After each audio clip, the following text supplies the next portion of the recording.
Primit të një procesi kompromisi.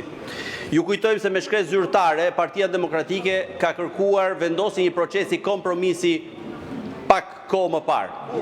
E keni dhe nuk jeni përgjigjur. Tani, t'ju sqarojmë dy gjëra shpejt e shpejt.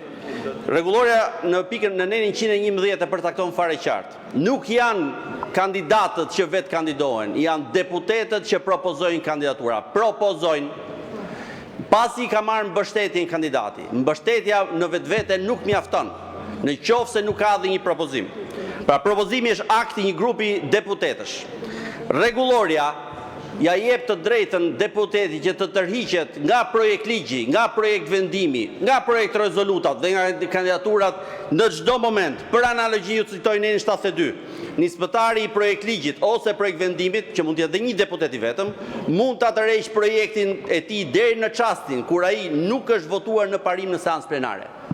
Jo vetëm kaq, po mbi bazën e vendimit të Komisionit Ligjeve datës 17 nëntor, i cili në fund fare e thot fare qartë që një deputet mund firmos vetëm për një kandidat, me datë 5 nëntor është bërë tërheqja zyrtare e të gjitha firmave dhe të gjithë propozime për gjithë kandidatët. Që do thotë, asnjë kandidat sot nuk ka qëndrim të ligjshëm përpara kësaj salle plenare.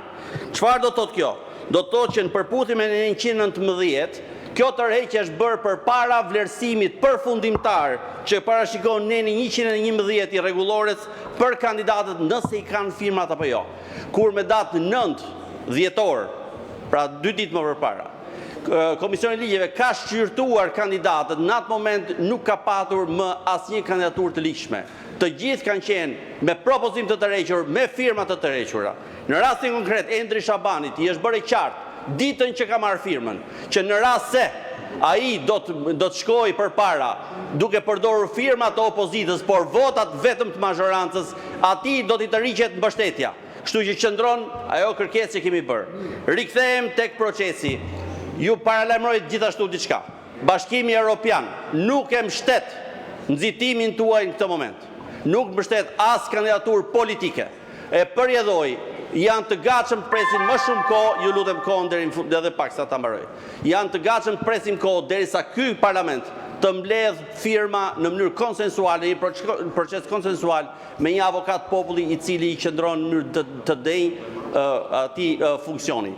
Rikujtoj edhe një herë. 2 herët e fundit, avokati i popullit në vitin 2010 ka qenë një kompromis politik në mbyllje të asaj. Ju e mani mend darkën e famshme të krokodilit, kur kryeministri Berisha ja ofroi me një kusht vetëm.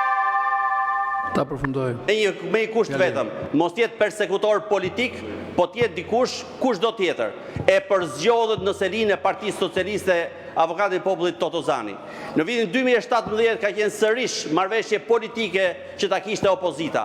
Pra është traditë e mirë vendosur, të cilën e keni konfirmuar ju në fund të sesionit që shkoi.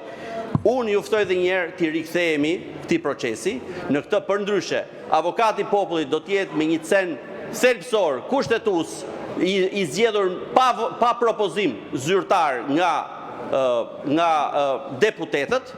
E përjedhoj, juve do të vinin pikpyetje kushtetuese ligjore avokatin e arshëm popullit. Kështu që ju ftoj, edhe mos të përplasemi, nuk do t'ju njihet si përputhje me kërkesat e Bashkimit Evropian, për këtë ju asiguroj.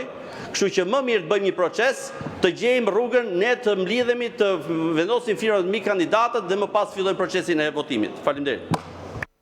Zoti Blendi Klosi, për procedurë.